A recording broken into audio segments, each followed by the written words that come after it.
SIR ಪ್ರಕ್ರಿಯೆಯಿಂದ ಬಿಎಲ್ಒಗಳಿಗೆ ಹೆಚ್ಚಾಯ್ತಾ ಹೊರೆ ಎನ್ನುವಂತಹ ಪ್ರಶ್ನೆ ಇದೀಗ ಉದ್ಭವ ಆಗಿದೆ. ಎಸ್ಐಆರ್ ಪ್ರಕ್ರಿಯೆಯಿಂದ ರಾಜ್ಯದಲ್ಲಿ ಈಗಾಗಲೇ 2 ಸಾವು ಸಂಭವಿಸಿದೆ. ರಾಜ್ಯದಲ್ಲಿ ಹಾರಿ ಹೋಗಿದ್ದಾವೆ 2 ಅಮಾಯಕ ಜೀವಗಳು.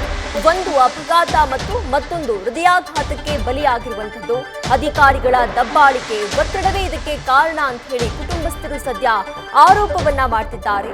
ಕೆಲಸದ ಒತ್ತಡ ಕಡಿಮೆ ಮಾಡುವಂತೆ ಬಿಎಲ್ಒಗಳು ಕೂಡ ಮನವಿಯನ್ನ ಮಾಡ್ತಿದ್ದಾರೆ. ಶಿಕ್ಷಕರ ಪರ ರಾಜ್ಯ ಪ್ರಾಥಮಿಕ ಶಾಲಾ ಶಿಕ್ಷಕರ ಸಂಘ ಕೂಡ ನಿಂತುಕೊಂಡಿದೆ. ಶಾಲಾ ಶಿಕ್ಷಕರ ಸಂಘದಿಂದ ಚುನಾವಣಾ ಆಯೋಗಕ್ಕೆ ಪತ್ರವನ್ನ ಕೂಡ ಬರೆಯಲಾಗಿದೆ. ಶಮಂತಕುಮಾರಿ ಕುಟುಂಬಕ್ಕೆ 1 ಕೋಟಿ ಪರಿಹಾರವನ್ನ ನೀಡಬೇಕು ಅಂತ ಹೇಳಿ ಮನವಿಯನ್ನ ಮಾಡಿಕೊಂಡಿದ್ದಾರೆ. ಮುಖ್ಯ ಚುನಾವಣಾಧಿಕಾರಿ ಅನ್ಬುಕುಮಾರ್ ಅವರಿಗೆ ಇದೀಗ ಪತ್ರದ ಮೂಲಕ ಮನವಿಯನ್ನ ಮಾಡಿಕೊಳ್ಳಲಾಗಿದೆ. ಈ ಬಗ್ಗೆ ಹೆಚ್ಚಿನ ಡೀಟೇಲ್ಸ್ ಅನ್ನ ನಮ್ಮ ಪ್ರತಿನಿಧಿ ಸವಿತಾ ನೀಡ್ತಾ ಹೋಗ್ತಾರೆ. ಸವಿತಾ, ಮೊನ್ನೆಯಷ್ಟೇ ಜಿಬಿಎ ಅಧಿಕಾರಿಗಳು ಒತ್ತಡದ ಬಗ್ಗೆ ಹೇಳ್ಕೊಂಡಿದ್ರು. ಇದೀಗ ಎಸ್ಐಆರ್ ಪ್ರಕ್ರಿಯೆಯಿಂದ ಬಿಎಲ್ಒಗಳಿಗೆ ಒಂದು ರೀತಿಯಾಗಿ ಮಾನಸಿಕವಾಗಿ ದೈಹಿಕವಾಗಿ ಒತ್ತಡ ಆಗ್ತಾ ಇದೆ ಅಂತ ಹೇಳ್ತಿದ್ದಾರೆ. ಇದಕ್ಕೆ ಪರಿಹಾರ ಏನಾದರೂ ಕಂಡುಕೊಂಡಿದ್ದಾರಾ, ಹೇಗೆ? ಪ್ರೀತಿ, ಪ್ರಮುಖವಾಗಿ ರಾಜ್ಯದಲ್ಲಿ ಎಸ್ಐಆರ್ ಪ್ರಕ್ರಿಯೆ ಆರಂಭ ಆದಾಗಿನಿಂದಲೂ ಬಿಎಲ್ಒಗಳಿಗೆ ಒಂದು ಮಾನಸಿಕ ಒತ್ತಡ ಹೆಚ್ಚಾಗಿದೆ ಅಂತ ಆರಂಭದಿಂದಲೂ ಕೇಳಿ ಬರ್ತಾ ಇತ್ತು. ತುಮಕೂರಿನಲ್ಲಿಯೂ ಕೂಡ ಅಪಘಾತ ಆಯಿತು, ಅಲ್ಲಿಯೂ ಕೂಡ ಒತ್ತಡದಿಂದ ಹರಿಬರಿಯಲ್ಲಿ ಹೋಗ್ಬೇಕಾದ್ರೆ ಅಪಘಾತ ಆಯಿತು ಅನ್ನೋ ಕಾರಣ ಕೇಳ್ಬಂತು.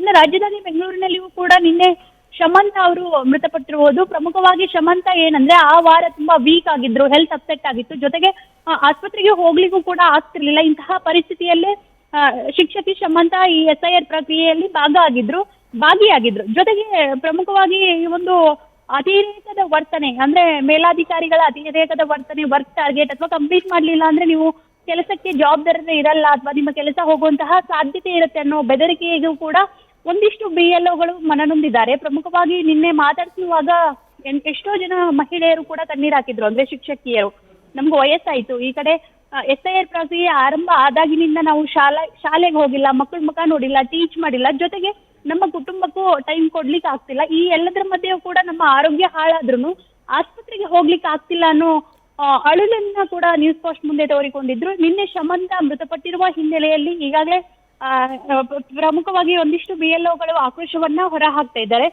ಕರ್ನಾಟಕ ರಾಜ್ಯ ಪ್ರಾಥಮಿಕ ಶಾಲಾ ಶಿಕ್ಷಕರ ಸಂಘ ಕೂಡ ಮನವಿ ಮಾಡ್ತಾ ಇದೆ. ಅಂದ್ರೆ ಬಿಎಲ್ಒಗಳಿಗಿರುವಂತಹ ಒತ್ತಡವನ್ನ ಕೊಂಚ ಮಟ್ಟಿಗೆ ಕಡಿಮೆ ಮಾಡಿ ಕಾಲಾವಕಾಶವನ್ನ ಕೊಡಿ ಅನ್ನೋ ನಿಟ್ಟಿನಲ್ಲಿ ಮುಖ್ಯ ಚುನಾವಣಾ ಅಧಿಕಾರಿ ಅನ್ಬುಕುಮಾರ್ ಅವನ್ನ ಮೀಟ್ ಮಾಡ್ಲಿಕ್ಕೆ ತಯಾರಿ ಕೂಡ ನಡೆದಿದೆ. ಜೊತೆಗೆ ಚುನಾವಣಾ ಆಯೋಗಕ್ಕೆ ಪತ್ರ ಕೂಡ ಬರೆಯಲಾಗಿದೆ. ಅಂದ್ರೆ ಮೃತ ಶಮಂತ ಅವರ ಕುಟುಂಬಕ್ಕೆ 1 ಕೋಟಿ ಪರಿಹಾರ ನೀಡಬೇಕು ಅನ್ನೋ ನಿಟ್ಟಿನಲ್ಲಿ ಈಗಾಗಲೇ ಸಂಘಟನೆಯ ಚಂದ್ರಶೇಖರ್ ಅಧ್ಯಕ್ಷ ಏನಿದ್ದಾರೆ ಪತ್ರ ಕೂಡ ಬರೆದಿದ್ದಾರೆ. ಪ್ರೀತಿ, ಥ್ಯಾಂಕ್ ಯು ಸವಿತಾ ನಿಮ್ಮೆಲ್ಲ ಡೀಟೇಲ್ಸ್ಗೆ.